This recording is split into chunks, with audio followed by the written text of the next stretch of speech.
பாஜகவுடைய முன்னாள் மாநில தலைவர், தற்போதைய செய்தி ஒலிபரப்புத்துறை இணை அமைச்சர் திரு எல் முருகன் அவர்களை பற்றி தான் இந்த வீடியோவில் பேச போகிறோம். அவரை பற்றி பேச வேண்டிய அவசியம் என்ன இருக்குது? அவர் என்ன பண்ணிட்டாரு அப்படின்னா, அவர் ஒன்றுமே பண்ணலை அப்படிங்கிறதுனால தான் இந்த வீடியோவை. திரு முருகன் அவர்கள் தமிழக பாஜக தலைவராக இருந்தார். அவருடைய தலைமையில் தான் 2021 தேர்தலை சந்தித்தோம்.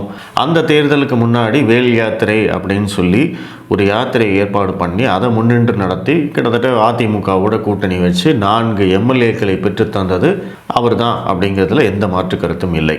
அவருடைய அந்த உழைப்புக்கான பலனாகத்தான் அவருக்கு ராஜ்யசபா எம்பி பதவி கிடைச்சது. கூடவே அவர் இணை அமைச்சராகவும் ஆக்கப்பட்டார். 2021 2024 வரைக்கும் அவர் இணை அமைச்சராக இருந்தார். இப்போ 2024 அப்புறமும் அவர் இணை அமைச்சராக தொடர்கிறார். அவர் ராஜ்யசபா எம்பி ஆனது, இணை அமைச்சரானது எல்லாமே அவருடைய வளர்ச்சிக்கு ஒரு நல்ல விஷயமா பார்க்கப்படுது. ஆனால் அந்த பதவிகளால் தமிழக பாஜகவுக்கு என்ன நன்மை கிடைச்சது? அதுதான் இங்கே நம்மளுடைய கேள்வியாக இருக்குது. எதற்காக அவருக்கு அந்த பதவியை கொடுக்கணும்? முதல்ல அவர் அருந்ததியினர் சமூகத்தை சேர்ந்தவர் அப்படிங்கிறது மிக முக்கியமான காரணம். அந்த காலகட்டத்தில் அருந்ததியினர் சமூகத்தினர் அதிமுகவை விட்டு வெளியேறினார்கள். அதிமுகவுக்கு தங்களுடைய வாக்கை செலுத்த மாட்டோம் அப்படின்னு அவங்க கூட்டமாக வெளியேறுற போது தான் பாஜக இந்த மாதிரியான ஒரு ஸ்ட்ராட்டஜிக் டிசிஷன் எடுக்கிறாங்க. இவரை மாநில தலைவராக்கி இவர் அதன் மூலமாக கட்சியை பலப்படுத்துவது அப்படிங்கிறது. அதன் பிறகும் தமிழகத்துடைய ஒரு பிரதிநிதி இருக்கணும் அப்படிங்கிறதுக்காகத்தான் இவருக்கு ராஜ்யசபா எம்பி சீட்டு கொடுத்து இவரை இணையமைச்சராக ஆக்குறாங்க. பாராளுமன்றத்தில் இவர் தமிழகத்துடைய பிரதிநிதியாக செயல்படுவார் அப்படின்னு பார்த்தோம்னா, இவர் செயல்படவே மாட்டேங்கிறார் அப்படிங்கிறது தான் இன்றைக்கி இருக்கக்கூடிய பாஜகவை ஆதரிக்கக்கூடிய பலருடைய குற்றச்சாட்டாக இருக்குது. ஏங்க, அவர் என்னதாங்க பண்ணுறாரு? அவருக்குன்னு ஒரு பதவி கொடுத்துருக்காங்க, அவருக்குன்னு ஒரு பொறுப்பு கொடுத்துருக்காங்க. அந்த பொறுப்புக்கு அவர் வேலை செஞ்சால் கூட போதுமே, அதை கூட செய்ய மாட்டேங்கிறாரு அப்படிங்கிறது தான் இங்கே இருக்கிறவர்களுடைய மனக்குமுறலாக இருக்குது. திமுகவுடைய எம்பிக்கள் 40 பேர் பாராளுமன்றத்தில் உட்கார்ந்துட்டு தினமும் பொய்யா சொல்லிக்கிட்டு இருக்காங்க. தேவையே இல்லாததெல்லாம் அங்கே பேசிக்கிட்டு இருக்காங்க. அவங்களுடைய குரல் தான் தமிழகத்துடைய குரல் அப்படிங்கிறத அங்கே தினசரி பதிவு பண்ணிக்கிட்டு இருக்காங்க. அதை நிரூபிச்சுட்டும் இருக்காங்க. அவங்க அதற்கு எதிராக பேச வேண்டியவர் யார்? அவர்களுக்கு எதிராக பேசி அரசியல் செய்யக்கூடிய தகுதி படைத்த ஒரே நபர் இன்னைக்கு திரு எல் முருகன் மட்டும்தான். இன்னைக்கு தமிழக பாஜகவே அவரை தான் நம்பி இருக்கு, வேற வழி இல்லை.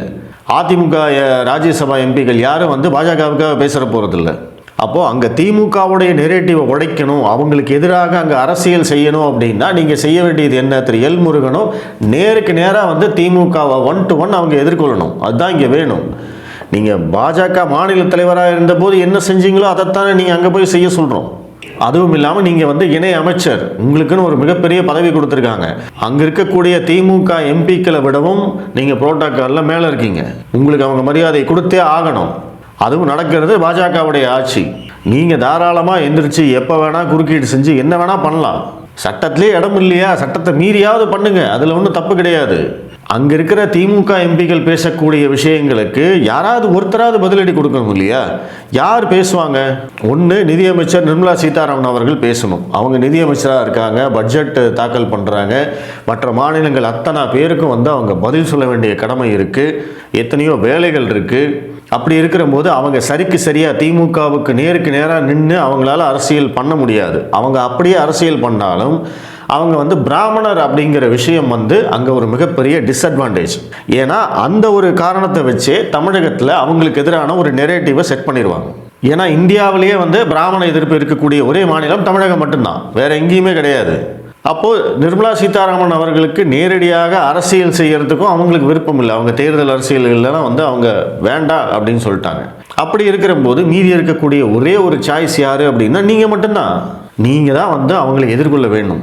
திமுகவுடைய நுணுக்கமான அரசியல் உங்களுக்கு புரியாத ஒன்றும் கிடையாது. அதை நான் உங்களுக்கு சொல்லித்தர வேண்டிய அவசியமும் இல்லை. எந்த அளவுக்கு அவங்க நுணுக்கமாக அரசியல் பண்ணுறாங்க, இங்கே எதனால் இவ்வளோ கஷ்டப்பட்டு இங்கே அண்ணாமலையை தோக்கடிச்சாங்க அப்படிங்கிறதுக்கு ஒரு காரணம் என்ன அப்படின்னா, பாராளுமன்றத்தில் தமிழகத்துடைய குரல் அப்படின்னு திமுகவுடைய குரல் மட்டும்தான் ஒலிக்கணும் அப்படிங்கிறது அவங்களுடைய நோக்கம். அதை நம்மளால் ஒன்றும் பண்ண முடியல. மக்களுடைய ஆதரவு இல்லாமல் நம்மளால் ஒன்றும் பண்ண முடியாது.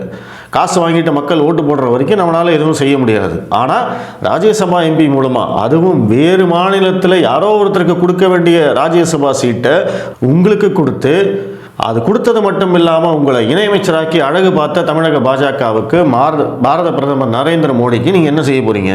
என்ன செஞ்சுருக்கீங்க இது வரைக்கும்? உங்களை வந்து தமிழகத்துடைய பிரதிநிதியாகத்தான் மோடி அவர்கள் தொடர்ச்சியாக நடத்திட்டு இருக்காரு. அதை முதல்ல புரிஞ்சுக்கோங்க. பொங்கல் விழாவுக்கு டெல்லியில் இருக்கிற உங்களுடைய வீட்டுக்கு தான் அவர் வராரு. தொடர்ச்சியாக தமிழகத்துடைய பிரதிநிதியாக எல் முருகன் அவர்கள் இருக்கிறார்கள் அப்படிங்கிறத அவர் ஒரு பிரதிநிதித்துவம் கொடுத்து வச்சிருக்காரு. அப்போ நீங்கள் வந்து என்ன செய்யணும்? உங்களுடைய வேலை என்ன? தமிழக பாஜகவுக்கு உதவி செய்யணும். திமுக செட் செய்யக்கூடிய அந்த நெரேட்டிவை உடைக்கணும். அவங்களுக்கு எதிராக பலமாக அரசியல் செய்யணும். வேற வழியே இல்லை. இன்னைக்கு அதைத்தானே அண்ணாமலை செஞ்சுட்டு இருக்காரு. இறங்கி அடிக்கிறாரு இல்லை? அதனால தாங்க அவருக்கு அவ்வளோ பெரிய சப்போர்ட்டு. மற்ற பாஜக தலைவர்களுக்கு இல்லாத சப்போர்ட் எது அப்படின்னா, திமுக என்ன செஞ்சாலும் அடிக்கடி உத நீ என்ன பண்ணுறியோ அதே மாதிரி தான் திரும்ப வரும். நீ ஒரு கல் வீசினியா, நான் 2 கல் வீசுவேன். இப்படித்தான் அவங்கக்கிட்ட அரசியல் செய்ய முடியும். இன்னைக்கு திமுக எம்பிக்கள் அதைத்தானே பண்ணுறாங்க. சம்பந்தமே இல்லாமல் வந்து ஒரு விஷயத்தை பேசிகிட்டு இருக்காரு. இந்த சு வெங்கடேசன் எம்பி என்ன பேசினார்?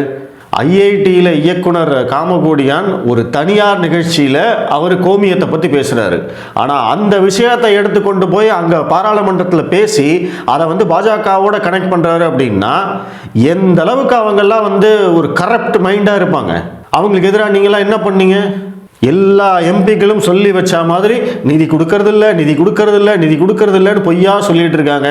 அவங்களுக்கு எதிராக நிர்மலா சீதாராமன் ஒத்த குரல்ல வந்து கத்திக்கிட்டு இருக்காங்க. இங்கே தமிழகத்தில் அண்ணாமலை அவர்கள் பேசிக்கிட்டு இருக்காரு. பாஜக தலைவர்கள் எல்லாரும் பேசிட்டு இருக்காங்க. நீங்க என்ன பண்ணீங்க சார்? அங்கேயே பேச வேண்டாமா சார்? ராஜ்யசபாவில் உங்களுக்குன்னு ஒரு நேரம் இருக்கு, உங்களுக்குன்னு வந்து ஒரு தகுதி இருக்கு, உங்களுக்குன்னு அதிகாரம் இருக்கு. அங்கே நேருக்கு நேராக வந்து திமுகவை எதிர்கொண்டு நீங்கள் வந்து இந்த நிதி கொடுக்கல அப்படிங்கிற அந்த பொய்யான குற்றச்சாட்டை உடைச்சிருக்கணுமா வேண்டாமா? அவங்களையெல்லாம் அங்கேயே வெளுத்திருக்கணுமா வேண்டாமா? அதைத்தானே நாங்கள் இங்கே எதிர்பார்க்குறோம். அதுக்குத்தானே உங்களுக்கு பதவி கொடுத்துருக்காங்க. திமுகவோட அரசியல் வந்து ரொம்ப ரொம்ப சிம்பிள். உங்களுக்கு எங்கே வலிக்குமோ அங்கே அடிப்பாங்க அவங்க. அதுதான் வந்து திமுகவோட அரசியல். வேணும்னே குத்தி காட்டுவாங்க, வேணும்னே பழைய வரலாறெல்லாம் எடுத்து பேசுவாங்க. அப்போ அதே தான் நீங்களும் அவங்களுக்கு திரும்ப செய்யணும். அவங்க நிதி கொடுக்கலன்னு குற்றம் சொல்கிறாங்க இல்லையா? அப்போ தமிழகத்தில் அவங்க செஞ்சுட்டு இருக்கிற அட்டூழியங்களை நீங்கள் வந்து அங்கே எடுத்து பேசியிருந்தீங்க அப்படின்னா அவங்க வாய் அடைச்சிருக்கலாமே. தமிழகத்தில் நடக்கிற சட்டம் ஒழுங்கு பிரச்சனையை பற்றி பேசுங்க, இங்கே நடக்கக்கூடிய பாலியல் பலாத்காரத்தை பற்றி பேசுங்க. ஏன் அவன் பேசுகிறானே, மணிப்பூரை பற்றி பேசுகிறான், அங்கே எந்தெந்தவோ ஊரில் நடக்கிறத பற்றியெல்லாம் வந்து அங்கே பேசிகிட்டு இருக்காங்க. கும்பமேளாவில் நடக்கிறத பற்றி கனிமொழி பேசிகிட்டு இருக்காங்க. அப்போ தமிழ்நாட்டில் நடக்கிறத பற்றி நீங்கள் பேசினா என்ன தப்பு? வேற யார் பேசுவாங்க? ஆளே இல்லையே. அவங்க நிதி கொடுக்கலன்னு பொய்யா சொல்லிட்டு இருக்கிற போது நீங்கள் என்ன பண்ணியிருக்கணும்? இங்கே ஏற்கனவே ஆதி திராவிடர்களுக்காக பட்டியலினத்தவர்களுக்காக கொடுக்கப்பட்ட நிதியை நீங்கள் திருப்பி அனுப்பிச்சிருக்காங்க. தமிழகம் 13,000 கோடியை திருப்பி அனுப்பிச்சிட்டு இங்கே வந்து வேணும்னே நிதி கொடுக்கலன்னு பொய் சொல்லிட்டு இருக்காங்க. எதற்காக பொய் சொல்கிறாங்க? இங்கே தமிழகத்தில் சட்டம் ஒழுங்கு பிரச்சனை தலை விரிச்சு ஆடுது. பெண்களுக்கு பாதுகாப்பே இல்லாத மாநிலமாக தமிழகம் இருக்குது. போதை மருந்து விற்பனையில் தமிழகம் முன்னணியில் இருக்குது. இதையெல்லாம் எடுத்து அங்கே உடைச்சிருந்தீங்க அப்படின்னா அவங்களுக்கு வலிக்கும். அதுதான் அரசியல். எங்கே அடித்தா வலிக்குமோ அங்கே அடிக்கணும். அத்தனை பேரும் குதிப்பாங்க. ஆனால் இன்றைக்கி எதிர்கேள்வி கேட்கறதுக்கே ஆள் இல்லாமல் அவங்க பாட்டுக்கு இஷ்டத்துக்கு ஆடிக்கிட்டு இருக்காங்க. அதை நினச்சா தாங்க நம்மளுக்கெல்லாம் கடுப்பாக இருக்குது. கேள்வி கேட்கறது கூடவா பாஜக ஆள் இல்லை? நான் சொல்கிறது பாராளுமன்றத்தில். இங்கே வந்து திரு அண்ணாமலை அவர்கள் பேசுகிறாரு, எஸ்ஜி சூர்யா பேசுகிறாங்க, அஸ்வத்தமன் பேசுகிறாரு, வானதி ஸ்ரீனிவாசன், நாராயணன் திருப்பதி, தமிழிசை சவுந்தரராஜன், ராமஸ்ரீனிவாசன், இத்தனை பேரும் பேசுகிறாங்க. நான் அதெல்லாம் இல்லைன்னு சொல்லவே இல்லை. ஆனால் திமுக என்ன மொழியில் பேசுகிறாங்களோ அதே மொழியில் தான் நீங்கள் பேசி ஆகணும். வேறு வழியே கிடையாதுங்க. அப்படி பேசலைன்னா உங்களையெல்லாம் தூக்கி சாப்பிட்டு போயிடுவாங்க. அது உங்களுக்கே நடந்தது. பாராளுமன்றத்தில் நீங்கள் பேச ஆரம்பித்த போது டிஆர் பாலு என்ன சொன்னார்? யோ உட்காரியா, நீ எல்லாம் யாருன்னு எனக்கு தெரியாதா, உட்காரு சொன்னாரா இல்லையா? அதுக்கு நீங்கள் என்ன ரியாக்ஷன் பண்ணீங்க? அவரையெல்லாம் கிழிச்சு தொங்க விட்டுருக்க வேண்டாமா? அந்த மாதிரி பேசுனதுக்கெல்லாம் அதை வச்சு எவ்வளோ பெரிய அரசியல் பண்ணியிருக்கணும். நீங்கள் இருக்கிற இடமே தெரியாமல் இருக்கிறதுக்கா சார் உங்களுக்கு பதவி கொடுத்தாங்க? என்ன சார் இது நியாயம்? கொஞ்சமாவது யோசிச்சு பாருங்கள். நீங்கள் அங்கே அந்த மாதிரி செஞ்சீங்கன்னா தான் இங்கே அதை வச்சு நம்ம இங்கே அரசியல் செய்ய முடியும். இல்லைன்னா இன்றைக்கி என்ன பண்ணுறாங்க? திமுகவுடைய சார்பு ஊடகங்கள் மொத்த மீடியாவும் தமிழக மீடியாவும் சேர்ந்து திமுக எம்பிக்கள் என்னவெல்லாம் பேசுகிறாங்களோ அதை அப்படியே மக்கள்கிட்ட கொண்டு போய் சேர்க்குறாங்க. ஆனால் அதற்கு வந்து நிதியமைச்சர் நிர்மலா சீதாராமன் மட்டும்தான் பதில் சொல்கிறாங்க. மற்ற துறை அமைச்சர்களும், இப்போ ரயில்வே துறை அமைச்சர் அஸ்வினி வைஷ்ணவ் பதில் சொல்கிறாரு, நிதின் கட்காரி அவர்கள் பதில் சொல்கிறாரு. ஆனால் அந்த பதிலெல்லாம் இங்கே ஊடகங்கள் பேசுகிறதே கிடையாது, மக்கள்கிட்ட கொண்டு போய் சேர்க்கிறதே கிடையாது. இத்தனைக்கும் நீங்கள் தான் அந்த செய்தி ஒளிபரப்புத்துறைக்கு இணையமைச்சர். அட்லீஸ்ட் இதுக்காவது ஏதாவது செய்யலாம் இல்லை? இந்த ஊடகங்களை எல்லாம் கட்டுப்பாட்டில் கொண்டு வரதுக்காக ஏதாவது செய்யலாம் இல்லை? சரி, கட்டுப்பாட்டில் தான் கொண்டு வர வேண்டாம். குறைந்தபட்சம் நீ வந்து திமுகவுக்கு ஜால்ரா போட்டுக்கிறியோ போட்டுக்கோ, ஆனால் பாஜகவுடைய செய்திகளை ஒளிபரப்பு, இந்த தலைவர்களுடைய செய்திகளை நீ ஒளிபரப்பியே ஆகணும்னு உங்களால் சொல்ல முடியாதா? அதை கூட செய்ய வைக்க முடியாதா? இந்த சன் டிவி எத்தனை பொய்யான தகவல்களை சொல்லிட்டு இருக்காங்க, தினகரன் எத்தனை பொய்யான தகவல்களை கட்டுரையே எழுதிட்டு இருக்காங்க. ஆனால் அதையெல்லாம் உங்களால் கேள்வியே கேட்க முடியல. நீங்களும் கேட்க மாட்டேங்கிறீங்க, ஏன்னு எனக்கும் தெரியல. நாங்கள் தான் சோஷியல் மீடியாவில் உட்காந்து கதறிட்டு இருக்கோம், இவர் என்னையா பண்ணுறாரு, ஏதாவது இவங்களையெல்லாம் பண்ணக்கூடாதா, ஏதாவது செய்யக்கூடாதா அப்படின்னு நாங்கள் தான் கதறிட்டு இருக்கோமே தவிர, நீங்கள் வந்து சுதந்திரமாக ஜாலியாக இருக்கீங்க அப்படின்னு தான் எனக்கு தோணுது. குறைந்தபட்சம் பாஜகவுக்கு மாநில தலைவர் அண்ணாமலை அவர்களுக்கு ஒரு உதவிகரமாக இருங்க. நீங்கள் உங்களுக்கு கொடுக்கப்பட்ட பதவியை அதிகாரத்தை பயன்படுத்துங்கன்னு மட்டும்தான் சொல்கிறோம், வேறு ஒன்றுமே சொல்லலை. நீங்கள் அதை பயன்படுத்துனீங்க அப்படின்னா அது வந்து தமிழக பாஜகவுக்கு நல்லது, இங்கே பாஜக வளர்கிறதுக்கு நல்லது, திமுகவுடைய அந்த நெரேட்டிவுக்கு எதிராக பிரச்சாரம் செய்ய முடியும். நீங்கள் அதெல்லாம் செஞ்சீங்க அப்படின்னா இங்கே இருக்கக்கூடிய பாஜகவினரே உங்களை தூக்கி வச்சு கொண்டாடுவாங்க.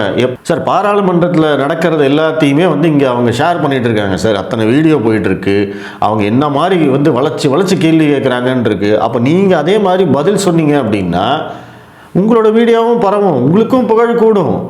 உங்களுக்கு பதவி கொடுத்த அதிகாரம் கொடுத்தா அந்த 4 வருஷமோ 5 வருஷமோ இருக்கிற இடமே தெரியாமல் இருந்துக்கிட்டு அதுக்கப்புறம் இங்கே விழாக்களில் மட்டும் கலந்துக்கிட்டால் போதுமா? அதற்காகவா உங்களுக்கு பதவி கொடுத்தாங்க? அதைத்தான் நான் திரும்ப திரும்ப கேட்குறேன். தயவு செய்து ஏதாவது வேலை செய்யுங்க, அவ்வளோதான் சொல்கிறோம். எதையுமே செய்ய மாட்டேன், எதையுமே பேச மாட்டேன் அப்படின்னா அட்லீஸ்ட் நீங்கள் வந்து பாராளுமன்றத்தில் ராஜ்யசபா எம்பியாக நீங்கள் பேசுகிறத, இணையமைச்சராக நீங்கள் பேசுகிறத இங்கே தமிழக ஊடகங்கள் அதற்கு முக்கியத்துவம் கொடுத்து ஒளிபரப்பணும்னு சொல்லுங்கள். அதையாவது கட்டாயமாக்குங்க. உங்களை பற்றிய செய்திகள் கூட இவங்க பேசுறதில்லை அப்படின்னா, ஆனால் நீங்கள் வந்து செய்தி ஒளிபரப்புத்துறை இணையமைச்சர், மத்திய அரசுடைய இணையமைச்சர், கேபினெட் அந்தஸ்துள்ள இணையமைச்சர். ஆனால் அதனால் கட்சிக்கு என்ன பிரயோஜனம்? ஒன்றுமே கிடையாது. கட்சியுடைய வளர்ச்சிக்கு என்ன பிரயோஜனம்? ஒன்றுமே இல்லை. ஒன்று நீங்கள் ஏதாவது செய்யுங்க, இல்லையா செய்யறதுக்கு நிறைய பேர் இருக்காங்க, அவங்களுக்கு வழியாவது கொடுங்க. அதுதான் நான் உங்களுக்கு வைக்கக்கூடிய கோரிக்கை. நன்றி.